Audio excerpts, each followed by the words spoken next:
garoonka diyaaradaha aadan cabdulle cismaan aadan cadde waxaa maanta soo caga dhigatay diyaarad nooca militariga ah oo siday cutubyo ka tirsan ciidamada sida gaarka ah u tababaran ee kumaandoosta gorgor kuwaas oo tababar ciidan kusoo qaatay magaalada Isbaarta ee dalka Turkiga. ciidankan ayaa maalin ka hor waxaa tababar lagu soo xiray xero tababar oo ku taala dalka Turkiga. mas'uuliin kamid ah dowladda Turkiga ayaana goobjoog u ahaa soo dhaweynta askartan. waxaa garoonka diyaaradaha aadan cabdulle cismaan aadan cadde heegan ugu ahaa wasiirka difaaca xukuumadda federaalka ah ee Soomaaliya, taliyaha ciidamada dhulka Generaal Biixi iyo saraakiil ka socotay xerada Turkisom iyo saraakiil kale oo ka tirsan ciidamada xoogga dalka Soomaaliya. ciidankan oo ay u badnaayeen dhalinyaro ayaa wajiyadooda waxaa ka muuqanaya farxad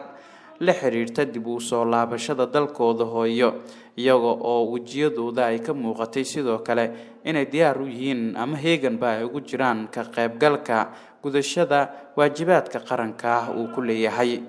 mas'uuliin uu ka mid yahay wasiirka difaaca iyo taliyaha ciidamada lugta ayaa halkaasi kula hadlay ciidankan iyagoona ku bogaadiyay doorka nafuurnimada leh ee ay ka qaadan doonaan sugidda amniga iyo sidoo kale tababarkii ay soo qaateen oo ay kaga mahadceliyeen dowladda Turkiga oo ah dowlad saaxiib iyo walaal dhow la ah Soomaaliya isla markaana kala shaqeynaysa dib u dhiska ciidamada qalabka sida ee Soomaaliya. Hoş geldiniz. Temel eğitimlerini burada tamamlayıp komando temel eğitimlerinde Türkiye'de bitirilen 7. Somali Piyade Taburu'nu karşılama töreninde burada toplanmış bulunuyoruz. Bu taburun benim için önemli bir yeri var. Çünkü bu tabur benim göreve başladığımda ilk alıp Isparta'ya gönderdiğim tabur. Şu anda gönderdiğimle kışladan girdikleri gözle şu anda geldikleri arasında çok büyük bir fark görüyorum ve bu farkı görmekten de çok büyük mutluluk duyuyorum. Ben 7. Somali Piyade Taburu'nun Somali Silahlı Kuvvetleri'ne çok büyük katkılar sağlayacağına güvenlik kapsamında inanıyorum ve kendilerine görevlerinde başarılar diliyorum.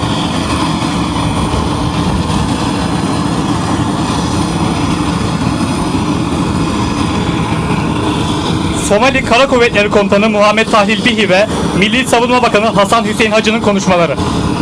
hadal soo jeedinta taliyaha ciidanka dhulka sareeya guuto Muhammed Tahlil Bihi iyo wasiirka gaashaandhigga Hasan Hussein Haji.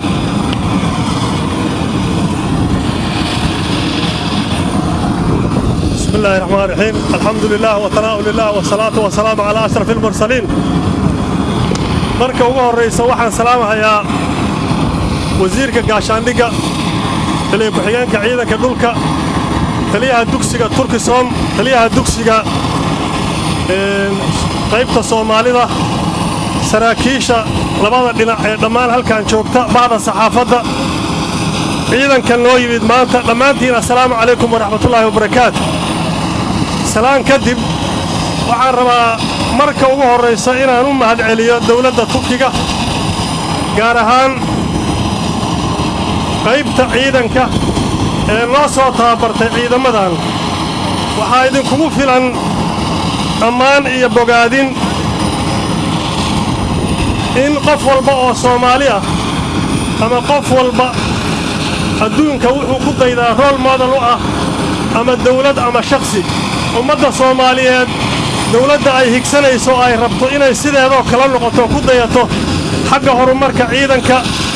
iyo guud ahaan horumarka bulshada waa dowladda Turkiga.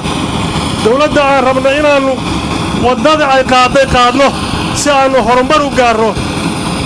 si ciidanka yagu uu u noqdo ciidanka geeska Afrika, ciidan Soomaaliyeed oo xuduudiisa ama xuduudaha waddanku uu leeyahay bad iyo cir iyo dhul bahanta. kudayashadayadu waa ciidanka Turkiga. intaasaa ammaan idinkugu filan. mar labaad iyo mar saddexaad baan idin bogaadinaynaa, idinna ammaanaynaa. aad baan u mahadsantihiin. waxaan rabaa inaan hal kelmad idhaahdo ciidanka cusub ee soo biiray ee nugu yimid. waad arkaysaan sida laydiin soo dhoweeyey. waxay ka turjumaysaa sidii markii hore laydinku qoray oo aad ciidanka ugu soo biirteen. ciidankan gorgor waxaan rabaa inaan ummadda soomaaliyeedna u sheego waa ciidan qaran waxay ku noqdeen markii hore oo la qorahayay waxaa loo qoray si qarannimo ah waxaa loo qaybiyey deegaamada soomaaliya ay ka kooban tahay waxaa lagu qoray saf dherarkooda cabirkooda caafimaadkooda saf baa lagu qoray sidii loo qori jiray barigii lixdamaadkii toddobaatameeyadii ilaa siddeetameeyadii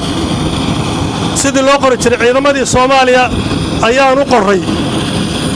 kadibna waxay soo qaateen tababar aad arkaysaan muuqaalkooda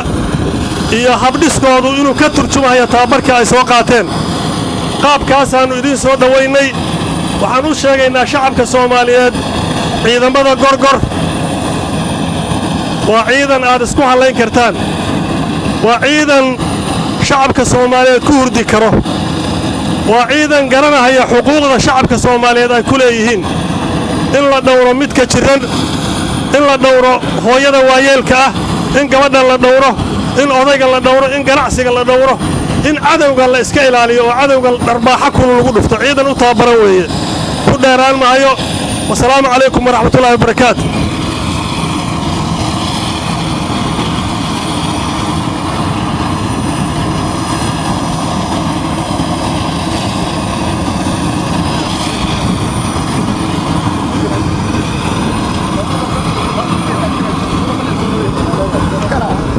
Milli Savunma Bakanı Hasan Hüseyin Hacı'nın konuşmaları.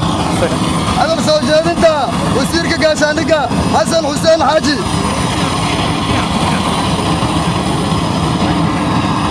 بسم الله الرحمن الرحيم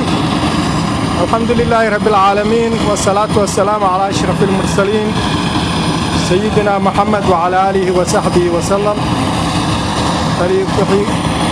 taliyaha ciidamada dhulka taliya ku-xigeenka taliyaasha kala duwan dowladda Turkiga iyo dowladda Soomaaliya iyo ciidanka maanta halkan aan ku soo dhaweynayno iyo saxaafada guud ahaan salaanta islaamka idinku salaamaya assalaamu calaykum waraxmatullaahi wabarakaatuhu marka ugu horayso waxaan soo dhaweynayaa ciidamada gorgor oo maanta ku soo dogay boodka Muqdisho kuwaas oo ku soo tababartay dalka Turkiga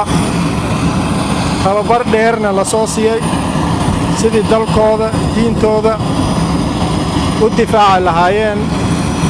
shacabkoodana ka difaaci lahaayeen cadow kasta waxaan si gaar ah ugu mahadcelinayaa dowladda Turkiga oo mar kastaba nala garab taagan inay dhisto ciidamadeena xoogga dalka khaas ahaan ciidamada gorgor ciidamadaas oo maanta lagu dayin karo dalkeena Soomaaliyeed tababar khaasna soo qaatay waxaan leeyahay dowladda Turkiga iyo shacabkeeda iyo madaxdeedaba waa mahadsantihiin waxaan ugu mahadcelinayaa dadaalkaas anoo maanta ka mas'uul ah oo afkooda ku hadlayo madaxweynaha jamhuuriyadda federaalka Soomaaliya iyo ra'iisul wasaaraha waxaan leeyahay dowladda Turkiga waa mahadsan tahay dalkeena dib u dhis buu ku jiraa waxa ugu muhiimsan oo la dhisana waa ciidan la'aan dowlad mihir gasho waxaan rabnaa dowladda Soomaaliyeed haddaan nahay inaan dhisno ciidan ilaaliyo dhulka badda iyo cirka cadowga ka ilaaliyo isla markaasna ilaaliyo muwaadiniinta Soomaaliya xuquuqdooda waajibaadkooda say u gudan lahaayeen iyo cadow kasta oo ku soo xadgudbasa ay uga ilaalin lahaayeen maalka iyo nafta muwaadiniinta ciidamada ilaalin lahayd baan dhisahaynaa waa sidii taliyaha u sheegay ciidamadan waa ciidamo qaran waa ciidamo isku dhafan waa ciidamo laga ilaaliyey xasaasiyaad kasta laga ilaaliyey loo carbeeyey inay cadowga la dagaalamaan dalkana ilaaliyaan ku shaqeeyaan nidaamii kala dambayn iyo dastuur iyo sharci inay ku shaqeeyaan marka aad iyo aadaan ugu faraxsanahay maanta ciidamadan inay si nabad leh ay ku soo laabtaan oo dalkooda ay joogaan insha allah waxaan rajaynaynaa kuwa kalena inaan ambabixino ciidamadeena xoogga dalkana inaan dhisano waxaan waxa ku nahay dalkeena waxaan waxa ku nahay ciidamadeena waxaan waxa ku nahay dhaqaalaheena waxaan waxa ku nahay meeshaan ka deganahay adduunyada oo geesta Afrika waxaan leeyahay Soomaali meel kasta joogtaba gacanta inay isqabsato ciidamadeeda dhisato nabadgelyada ka shaqaysto horumarkeeda ka shaqayso insha Allah waa guuleysanaynaa walaalaheena Turkiga waxaan leenahay mahadsantihiin